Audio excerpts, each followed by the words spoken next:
UP के हमीरपुर में BJP और एसपी पार्टी वर्करों के बीच हाथापाई हुई। पुलिस ने मुदाखलत की और कारकुनान को मुंतशिर करने के लिए लाठीचार्ज किया। वाज़ेह हो कि उत्तर प्रदेश में ब्लॉक प्रमुख चुनाव के लिए वोटिंग का अमल मुकम्मल हो चुका है।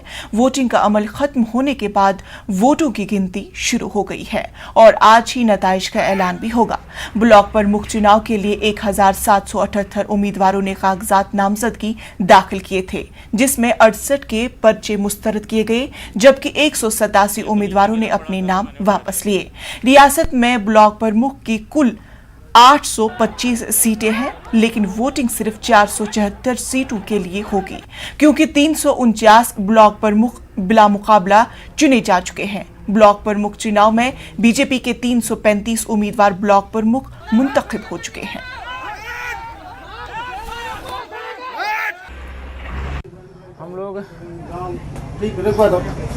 हम लोग अपने क्षेत्र पंचायत सदस्यों को लेकर हमीरपुर ब्लॉक के अंदर आने ही वाले थे कि अमृतपुर गुमाश्रम के पास चंदन शुक्ला के आदमियों ने लगभग 50 से 60 आदमी रहे होंगे।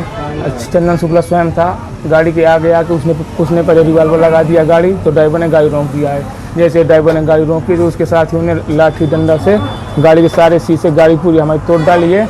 इसके बाद हमको गाड़ी के खींच के सब लोगों को, हमारे आदमी को मारा है, मेरा सर फट गया है और हमारे जितने भी बीडी सदस्य सबको जबरदस्ती गाड़ी में लेके अगवा करा के ले गए। हरियाणा में किसानों और पुलिस के बीच